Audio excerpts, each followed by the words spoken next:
everybody. Welcome to Monsters Lounge. My name is Jeni. I'm Tressa. Hello. Oh, hi. I don't know. We just messed that part up. We should maybe talk about that at some point. Nah, that's fine. You know, during our intro, one of those pictures has lounge on it, and I start off every episode with trying to say that in my head. No, it's so fine. check it out. It's pretty good. That's our show. Okay, Good bye. night. Okay. Tressa, I get to learn a lot tonight, which makes me very, very pleased because this is a subject that I'm not even close to fully grasping or understanding. Even the idea and the concept is pretty far away from me. But our guest tonight is on top of it. Yeah, he is. So our guest tonight is an author, a researcher, and filmmaker. He's been on a ton of TV shows: Ancient Aliens, The Unexplained, Alaska Triangle, and Fright Club. He wrote A Walk in the Shadows, Alaska's Mysterious Triangle, which is going to be the next thing that I order and then read. And his newest is Travels Through Time. He's also built up a whole community. He's got a whole thing going on, and courses too, right? So I sent this to you earlier, but it looks super interesting. ConnectedUniversePortal.com. So won't you please help me welcome Mike Ricksecker? Yay! Yay!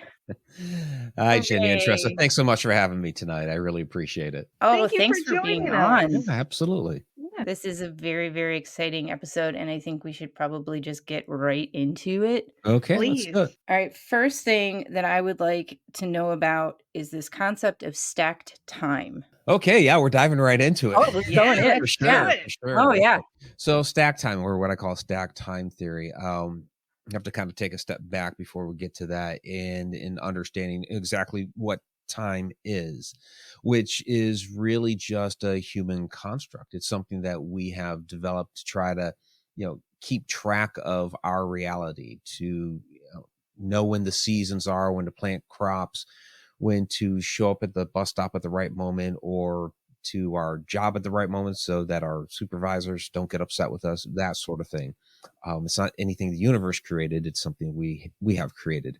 And really what it is it's the fourth dimension, is what we call time. And that's where our consciousness resides, which is an interesting thing because our fourth dimensional consciousness is inside a three-dimensional body.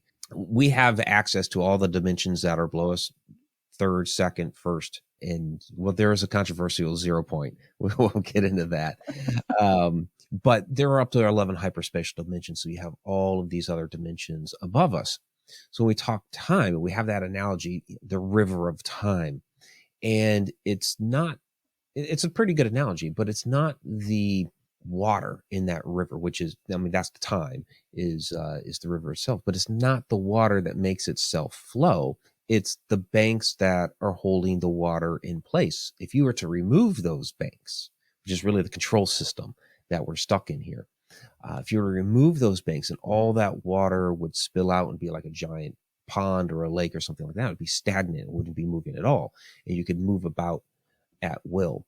And so that is what time, the fourth dimension, would look like to anybody else, any other being that are in those other dimensions beyond us, fifth, sixth, seventh, and so forth. So that tells us that all time is right here, right now, all concurrent. So take where you're sitting right now, every moment that, past, present, future, it's all there. Each moment like a photograph in a giant stack of photographs. Each of those has their own, because everything's energy, frequency, resonance, vibration. Each of those moments has their own frequency.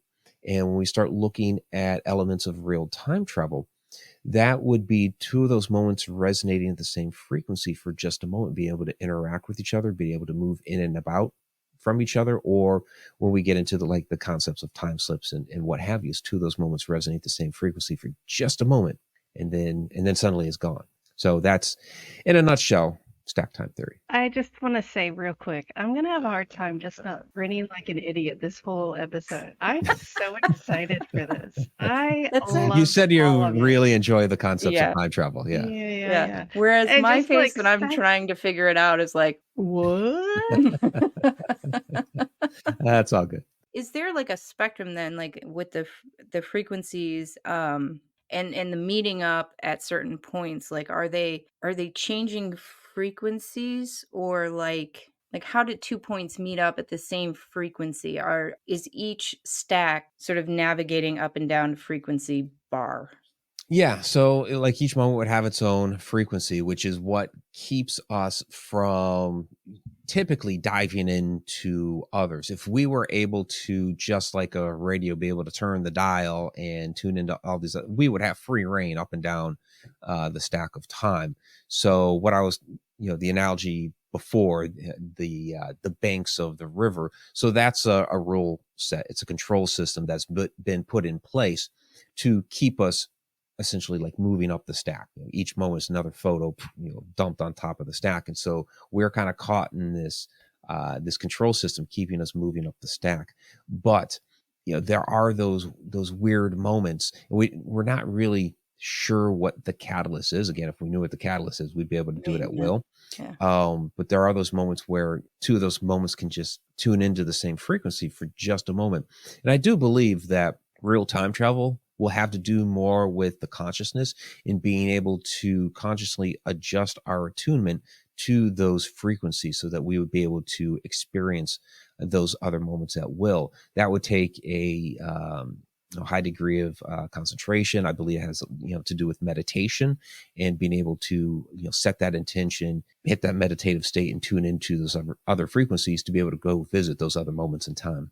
It's wild because we have been talking to so many different people, like across, if you scope out this paranormal world, right?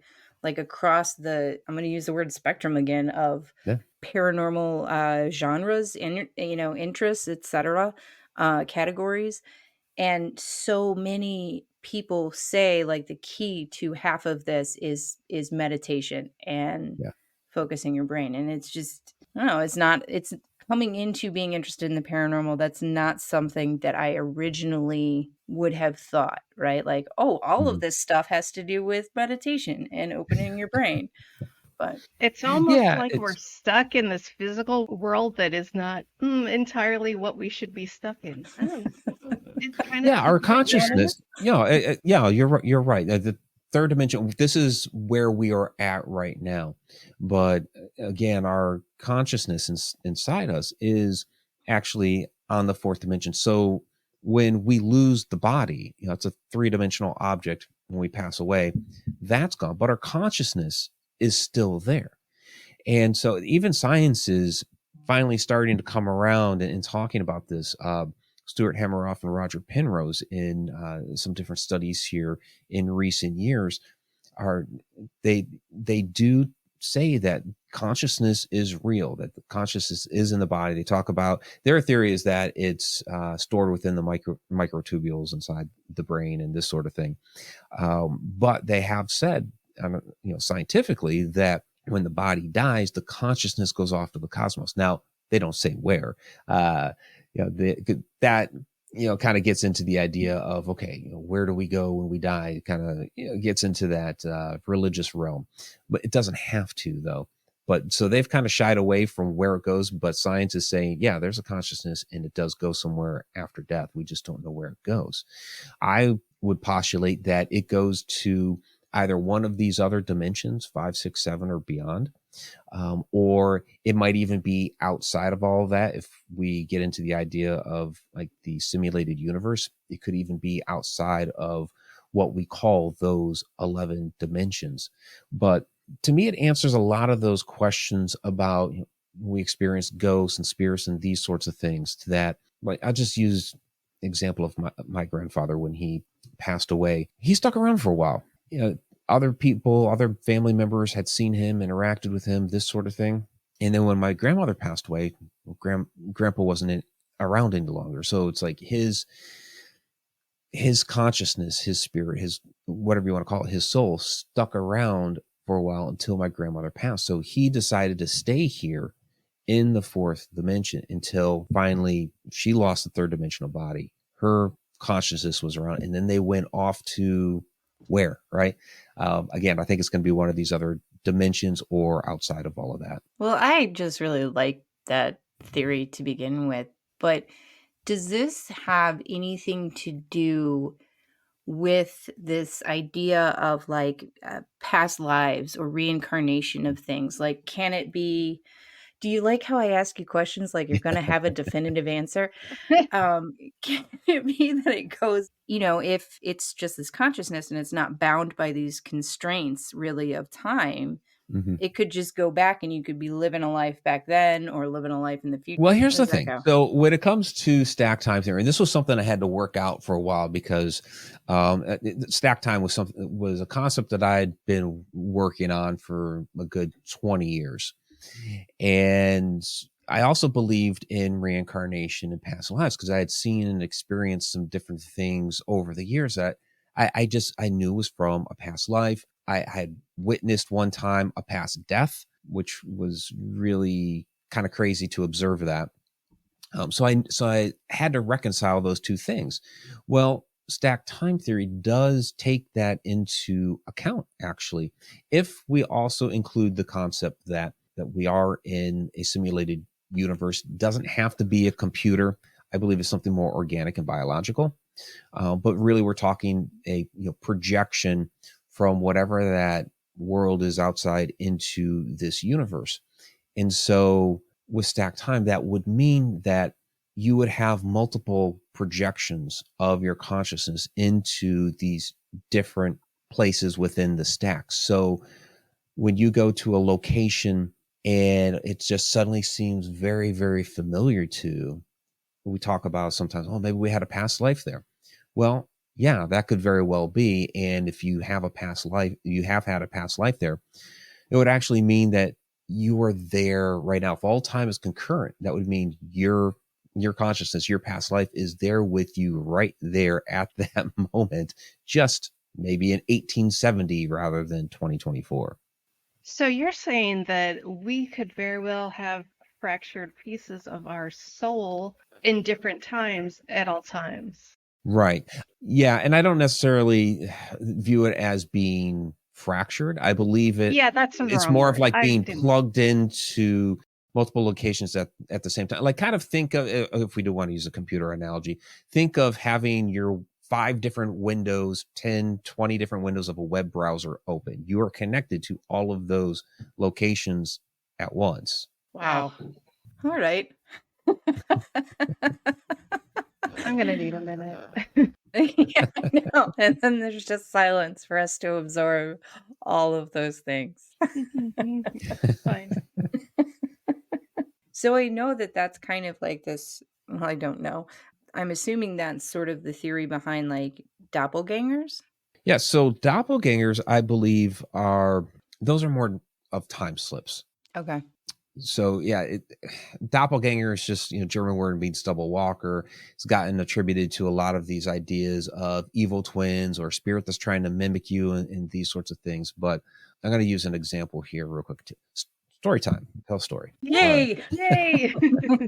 So the famous poet Goethe, he's a German poet, 18th century, and he actually wrote about this true incident that happened to him in his book Dichtung und Wahrheit, or Poetry and Truth in English.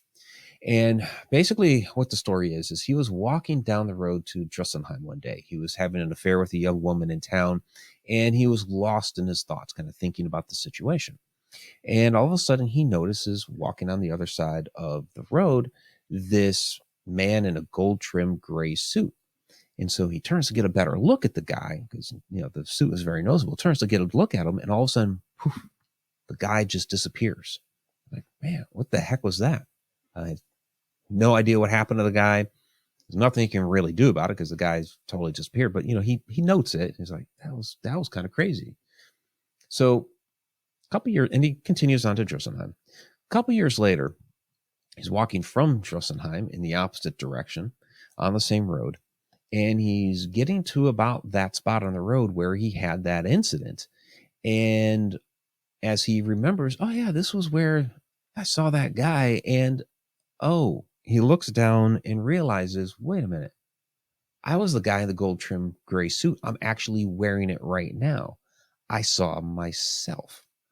So if you go and you just Google, famous doppelganger cases, this is on like all of those lists. but it's not really a doppelganger case. Yes, he saw himself, but it really was himself. It wasn't some spirit trying to mimic him or any of these other weird things.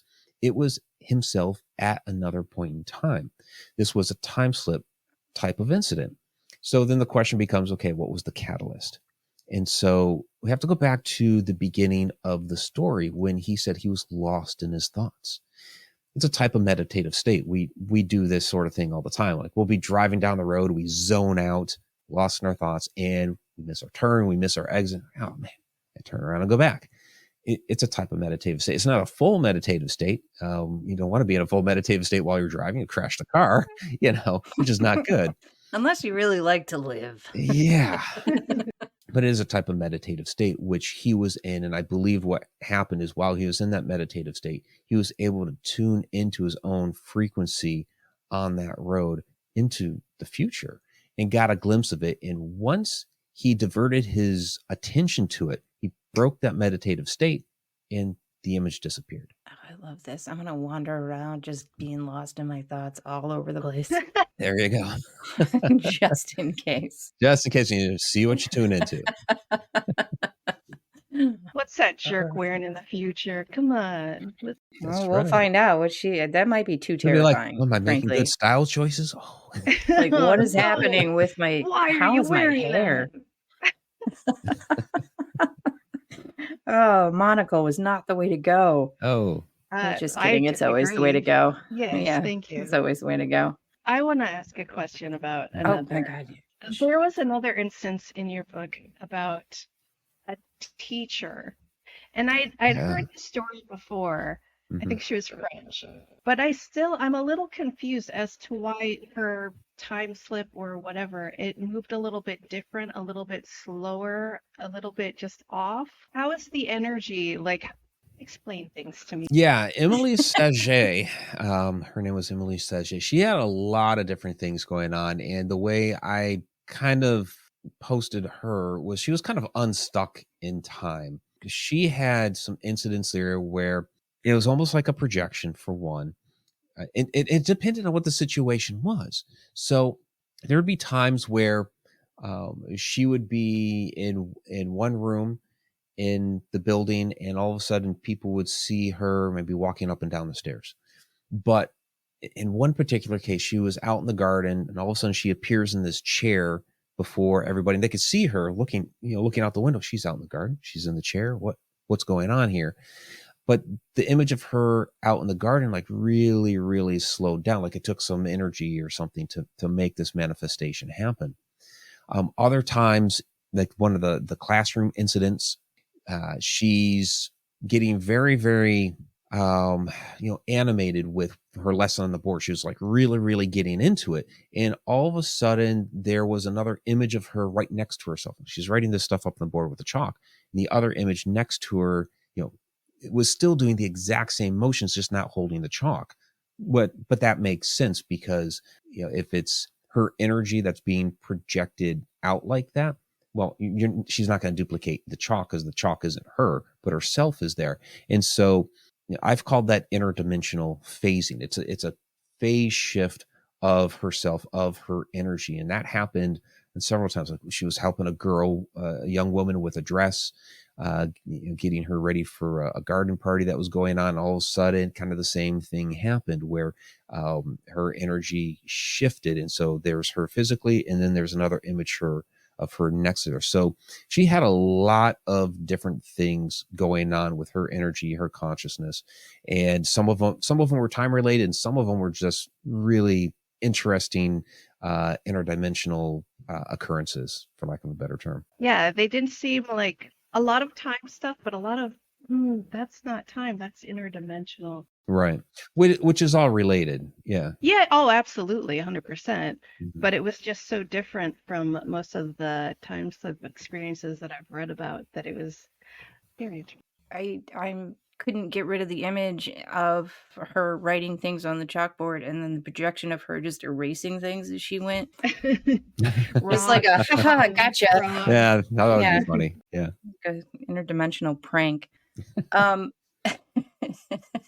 know you get into this is sort of a drastic shift in topics, but I know that in the book you sort of get into UFO abductions and the loss of time. Right. Can you go into that? How is that different? Because it's not like a time slip. No, but time works differently in different dimensions because really you're being taken outside of time. So you're going to have some time loss occurrences in which you're just like getting physically knocked out and they're working. I kind of like when you go in for surgery and they gas you or whatever, or they use the drip and you're just out and you wake up. You have no idea how much time has passed. You Yeah. to you it's like 5 minutes, but it's probably been a few hours. So there's that. But there are other times where people are fully cognizant of what is going on, and to them it seems like it has just been 5 minutes while totally being awake, but it's really been hours that have passed. And we see that in UFO abduction scenarios. We see that in our history when people would get lost in the fairy realm. I believe that those types of ETs, or they could be interdimensional beings. I think the lore of fairies and other types of beings, they didn't know what they were dealing with, so it got attributed to this different lore. And I think that those people were being taken into some other dimension somewhere where, again, all those above hours, 5, 6, 7, 8, time, they're outside of the scope of time. So time is going to, what we conceive as time, is going to work very, very differently for them there. In Alaska's Mysterious Triangle, I talk about a young boy who all of a sudden, there's hunters around on this mountain. All of a sudden, this boy just shows up out of nowhere. There's snow on the ground. There's no tracks around him at all. This is actually reported in the Anchorage Daily News. Where did this boy come from? And so he told this fascinating story of how there were these little people called the Irchinhat, and they had taken him inside Pilcher Mountain, and time worked differently for him there. There was supposed to be a young girl that was there who had been there for like 40 years. She was still a young girl. So it's interesting stories like that to tell us that there are these other, they're calling them like realms, but really I believe it's another dimension where that's where they're being taken to. Maybe it's through some sort of portal or something like that. Time works differently there. So when they come back, that's why it seems so off. And that's where we have those time loss incidents. I was very interested in that because folklore and fairies and all of that stuff. I mean, I grew up with that. And I think we are going to take a real quick break. But after that, I need somebody to explain to me what a portal is. All right, Like, we'll for be real. right back. All right, so I understand the basics. Portals like take you to other dimensions and things like that. But how does that fit in with time travel? All of these things. Yeah, a portal is really just like a gateway, a doorway, Stargate. It's a passageway that can take you to another location. So it can take you to another dimension. It can take you to another point in time. We have portals that are right outside of Earth. NASA calls them X points, and they do admit, yes, these are a type of portal. They've even sent satellites up there to research these things, and they're opening and closing at different rates of speed, different times a day. Well, they're in space, so it's not really day. It's I'm writing it down to research right now. Right. Different sizes. There's no rhyme or reason. It basically, what an X point is where the it's where the Earth's magnetic protection or magnetic shield meets with the solar winds, and when those two hit, there are these different, what we're calling portals, that are opening and closing. And when they open, it allows the solar wind to get to the Earth faster. But again, they haven't been able to figure out any pattern whatsoever to when they're opening, how big they're going to open, that sort of thing. So those in themselves are essentially gateways to for the solar wind to get to the Earth faster. So for our purposes, when we're talking portal, could be a way for, we talk like wormhole, Stargate, that sort of thing, could be a way for us to get to another point in the cosmos faster. It could be a way for us to get to another dimension. There's a lot of different possibilities, even other places on Earth. It doesn't necessarily have to be, this really, far-flung concept. It could just simply be to another place here. So in your opinion, that is not representative, but that's what we're kind of talking about when we're talking about like the Fae and other those sort of time lapses. From what you believe, like the UFO travel, that sort of deal, is that via like these portals, or is that something that's time related? Yeah. So here's the thing. We want like one single answer for everything. Okay, tell me where the UFOs are coming from. Where are Yes, the I would UFOs like coming an from? answer. Yeah, you want one. Please tell me exactly, and then tell me how to build one. Yes, what's going on? The problem Yes, is, that's why you're the here. problem exactly. The problem is there's not one single answer, and that is, I believe, what is screwing everybody up.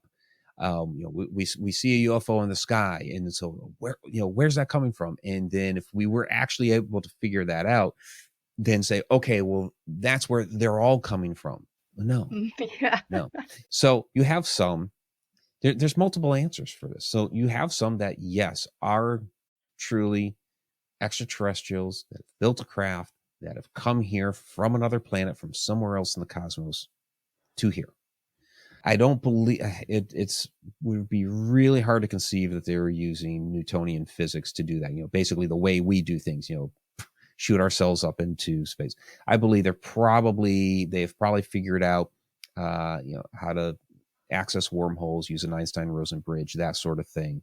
So, all those things are on the table. I believe that some of them are really what we'd call an ultra-terrestrial, something that is already here, that is living here on the planet with us, that is in another dimension that we don't normally see and interact with, but sometimes they are able to move in and out of our dimension. We get a glimpse of them. And that's why some of these things that we see in the sky just suddenly disappear. Where did it go?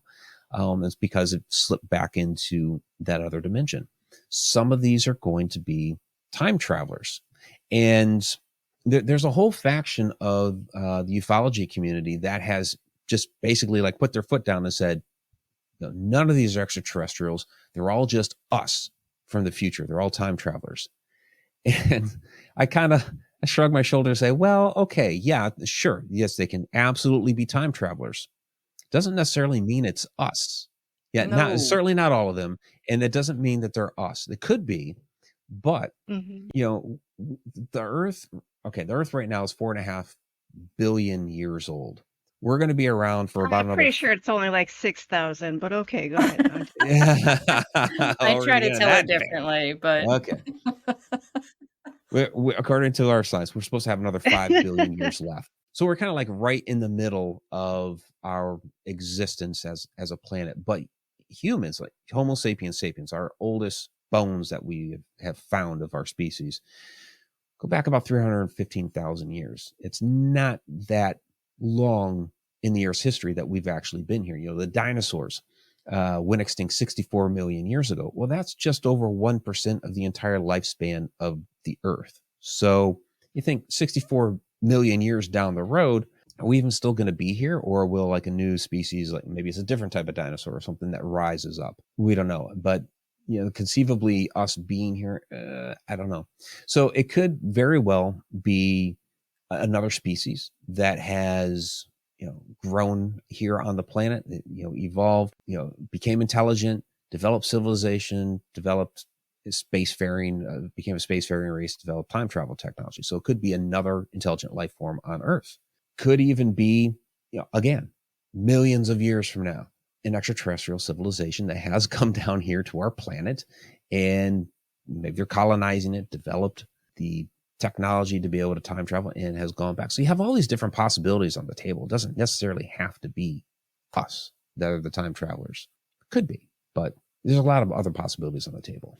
Yeah, I like the idea so much. The idea that something so broad in the paranormal world, just like ghosts, spirits, and UFOs and everything, the idea that that's just one thing in that one huge spectrum is so ridiculous to me. It could be dozens of different, hundreds. We don't know. Ghosts could be so many different things. It can be. So I've done a lot of work on shadow people, and I have people that contact me all the time. Okay, what's a shadow person? Or I get on a show like this. What's a shadow person? It's like, well, I have a whole book going into that because they are a lot of different things depending on the particular shadow. So yeah, some are human spirits that can't fully manifest as an apparition. You have some that are interdimensional beings. You have some that are extraterrestrials. You have some that are time slips. Some can be time travelers. So they could be astral projections. You have all these different things on the table. So that's where you got to put on your investigator's hat and actually get to work and figure out what it is, rather than just saying, I have this idea that it's this, and so that's going to blanket answer everything. No. Yes, the blanket answer makes me crazy. Look, I know, but it's very comforting. Just because they're a jerk doesn't mean it's a demon. It's fine. Sometimes, right, exactly. Sometimes people are just jerks. That's right. You have jerk human spirits. Absolutely. Yes. You have jerk. I've had people contact me and say, I have a demon in my house. What do I do? I said, well, let's step back a bit. Why do you think you have a demon in your house? First of all. Yeah. Well, a candle flew off my mantle. That's her whole definition of that's why there's a demon in their house. Okay, well, I'm down. How many of your past relatives hated that candle? That's all I'm saying. Right. Come on. I think was terrible. Yeah. We had even heard that from, it was a Catholic priest that I was listening to a lecture. She was at a paranormal conference last year, and she was talking about the amount of people who reach out to her for like things like exorcisms, and she does the exact same thing. She's like, all right, let's take a step back. Yeah. Yeah, and you have to. So yeah, guys, put on our thinking caps here and just take a look at it objectively. Yeah. I mean, all right. I could go on and on about how we don't need to make everything one thing. Right. Agreed. I feel that way in the cryptid community as well, quite honestly. Not everything's got to be one thing. It's okay. We'll have different things because you don't really know. Yeah. I got to ask Tressa, what kind of wine are you drinking? Oh, just some garbage my mom had because I'm at her house. Oh. No, I have to ask because I'm a little bit of a wine connoisseur. Like, I actually make my own wine. Oh, I do. All right. So you learn and research about time travel and dimensions, and then you're like, you know what? I'm gonna calm down with a little bit of winemaking. You got to have a hobby. Gotta have a hobby in there somewhere. Time wine. Wow, there you go. Yeah. We'll talk later. We could do some marketing for you. There we go. We would dumpster dive for rotten fruits and then make wine out of that in college. It was great. It was not great. I'm sure it wasn't. This past Tressa, I have so many questions. Let's get some sort of time slip going on so we can ask her. No. She's not. No, you don't want to talk to her. Yeah. So it's conceivable that perhaps there are entities who have managed to harness the ability to alter frequencies so that they can slip in and out of time. Is that something that I'm just making up, or is no? I believe people have figured this out. I believe we have time travelers right now, and that's why there are things that come up where we talk the Mandela effect. Which actually I'm going to be talking about that on my podcast tomorrow, where there are things that people remember, like large amounts of people remember something being different in the past. But you look at it now, you can Google it and all that, and no, that's not the way it is. And you have all these people that are, no. I remember this differently. So something in the timeline, has been changed. And so a lot of it, I do believe some of it is we're misremembering the way some branding was and all that sort of thing. I don't think there are time travelers going back to change how Fruit Loops was spelled or anything. I mean, that'd be a little trivial. That would be pretty trivial to do that. But, a time traveler going back inadvertently making a change, you have those ripple effects.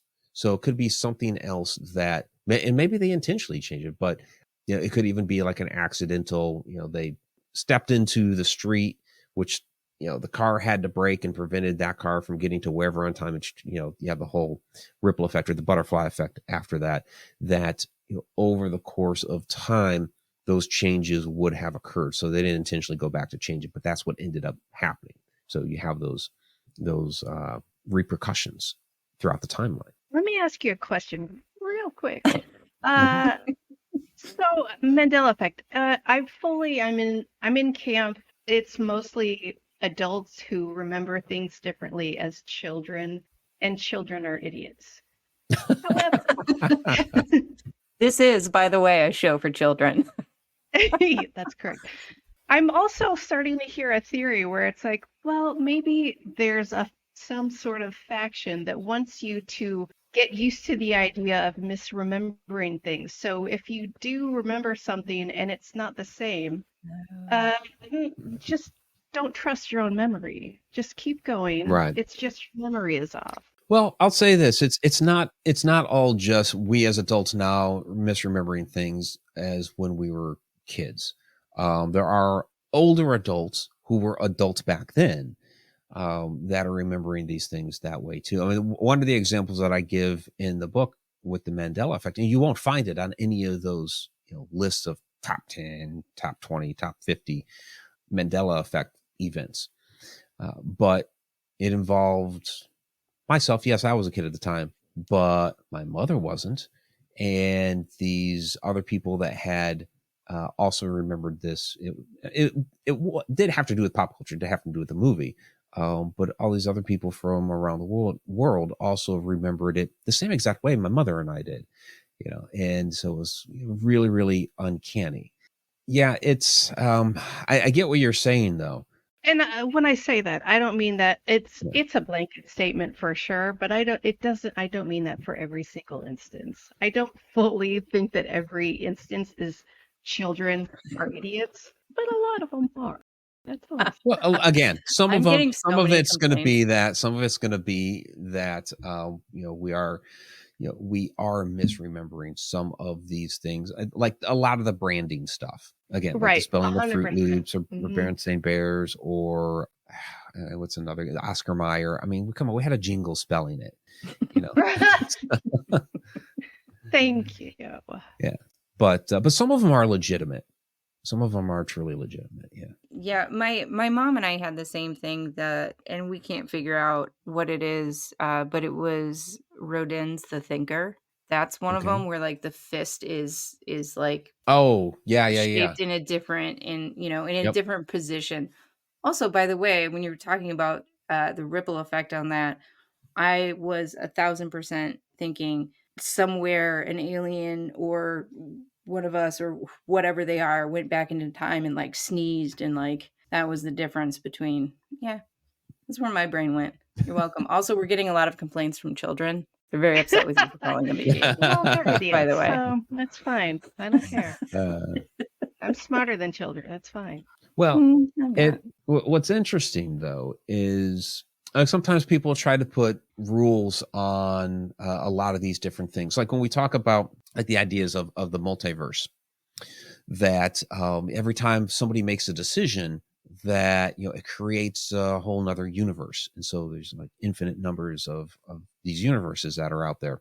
Now, our actual physics, our theoretical physics has shown us that, well, there are multiple physical universes out there. It's not just us, but in these other universes are going to have different chemical makeups and different nuclear properties and all this other stuff. Okay, great.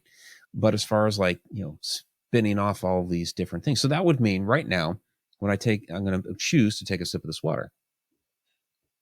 So according to that theory, that just spun off a whole nother universe. There's one universe there where I didn't take a sip of water, and one universe in which I did. So that creates like an infinite number of universes, which is kind of hard to wrap your head around. Like every single little, because we make thousands of those types of decisions every day. So then some people have said, well, it's like the bigger things, the bigger things that happen, like, when you get married or you take on a new job or make a decision to buy this house or move to another town. Okay, well, with some, decisions that might be, small for me are actually like big for another person. So where, for example, I mentioned something about crossing the street before. Well, okay, crossing the street is not a big decision for me, but perhaps that car that stopped, if they would have kept going, maybe they got into an accident further down the street, and me crossing the street in front of them prevented that from happening. It's a big thing for that car, but not for me. So how do you create these different rules? That doesn't make sense either. Yes, So because everything we're is a dealing with some domino heavy stuff here. effect. Yeah, we're really Yes, going into it. thank Told you. you. Get right into it. Guys, I'm going to make so many universes right now. Oh no, There you Jeni, go. no! So many universes. Look, there's another one. No! That I one's know. terrible. I know. But there is one where, okay, so I mentioned having all the different physical universes, but there is one that I have been really, really interested here lately, last several years. And I do get into a bit of this research in the book. And that is where our research down in Antarctica, and these are the scientists saying this, with the neutrino research that they've been doing down there, where they have found neutrinos working backwards without a source. So the scientists have said this is indicative of a parallel universe running in reverse time. And so that is when, and it's not just because science says it, but we find in our ancient symbolism, the idea of duality, ancient hermeticism, as above, so below. If we had two parallel universes running in reverse time, well, that coincides with that philosophy that's been passed down from the ancients for thousands of years. So that is one where I'm like, all right, I can get on board with that one. And oh, by the way, if there's a parallel universe running in reverse time, that doesn't mean that we're the universe running forwards. How arrogant of us. What is We could be running backwards. No, I need so much more information. I forgot about that part of the book, and now I'm like, how and where did they start, and where is it? It's a constant recurring cycle. So their beginning is our end, and our end is their beginning. Alpha and the Omega, and all that symbolism is in there, and that's where I use the symbolism of the Ouroboros in there. That symbol of constant recycle and renewal. And I believe that point there in that symbolism where the snake's head is eating the tail, I believe that's indicative of the Big Bang. And so the question is, what was before the universe? The universe. What's going to come after the universe? The universe. Constant recycle, renewal. So let me, because I have to slow it down in order for my brain to sort of grasp this idea of something running in reverse time. So their or our ending would be like sort of, and I'll use the Big Bang idea there, that we end in a Big Bang, but another universe begins with it. Is that, someone explain it to me? Yeah. So basically, when our universe is no more, when it's destroyed, it re-explodes into. So you have. So this is where even our physicists argue about the universe, about how it's going to end. A lot of them say, well, it's just going to keep expanding until it's nothing.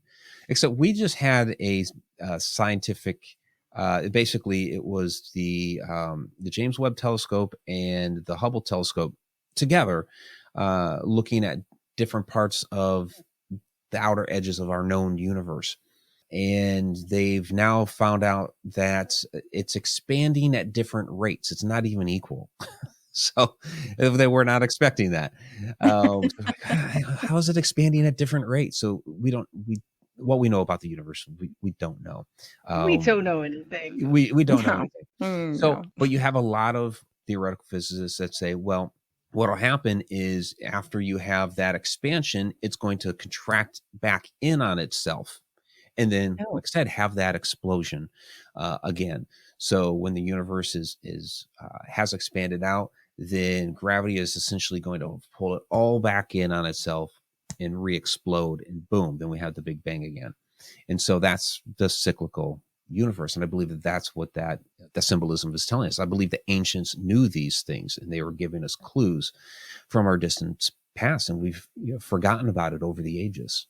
Can I You make referenced a very dumb maybe analogy to that? Like spiritually, like you need to destroy something in order to make something better.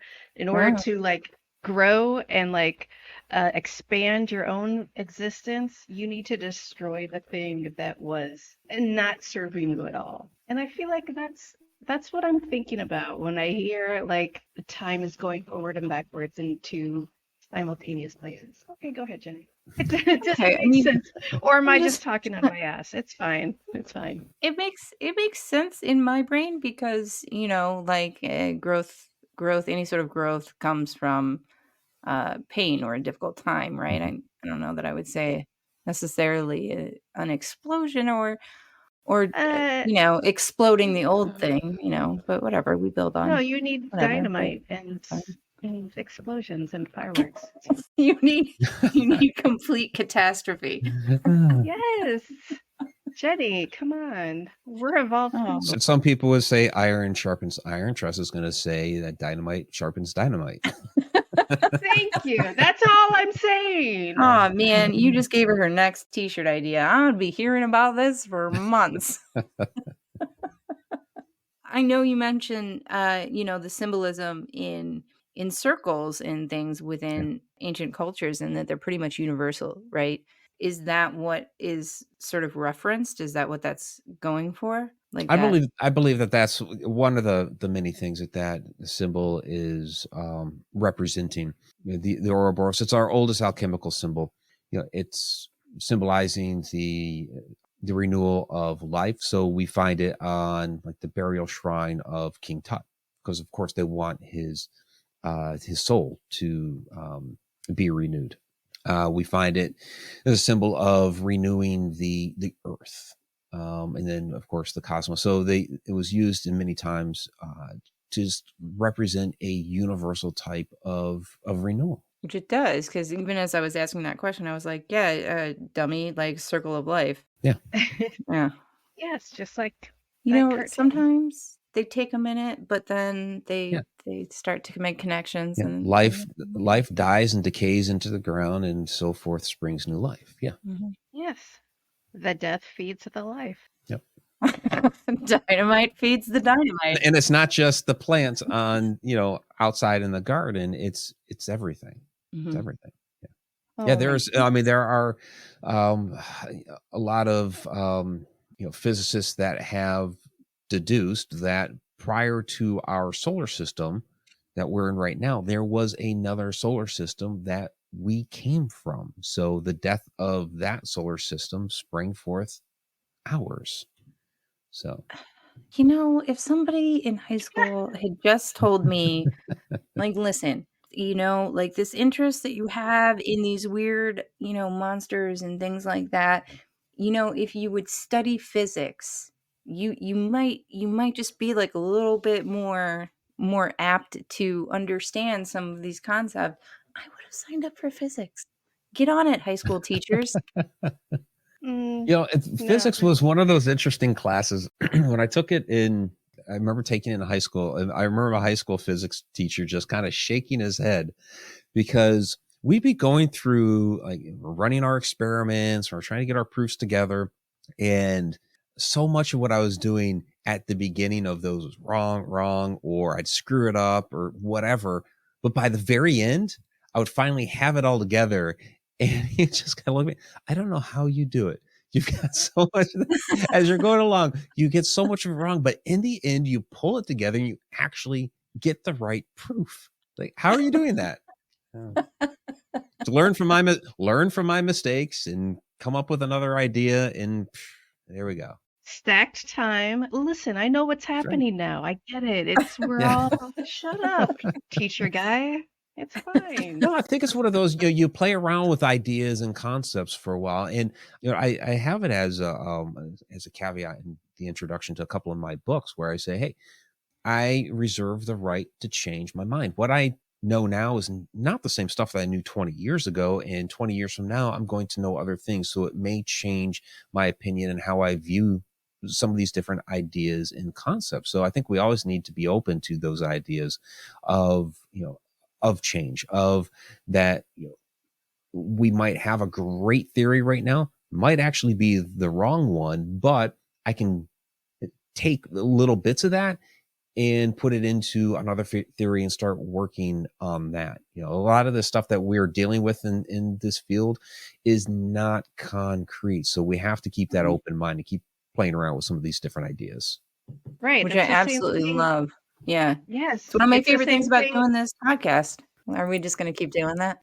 It's the thing with the definitive answer. Like, yeah, you might think you have the definitive answer, but listen, see what's going on, learn more, and your definitive answer might evolve a little bit in the future. Yeah, past. exactly. I almost said past, but yeah, if you don't evolve your opinions and your knowledge, that's just an opinion. That's not knowledge. Yeah, then it just becomes stagnant. So, what I've put together is what I know now. And as I've been on shows like this and I've talked to other people and I've been out there at different events and just chatting with others in the field, I've added some more to all of that. So there are other things that just aren't in the book, where if you listen to my podcast or watch the videos or jump into the Connected Universe portal, you're going to find a lot of that other information that I've been putting together since then. That's one of my favorite things about doing this podcast. It's one of my favorite things about conferences is, I'll have an idea, and this is not my sole vocation, right? Like, I don't spend hours and hours in research and whatnot,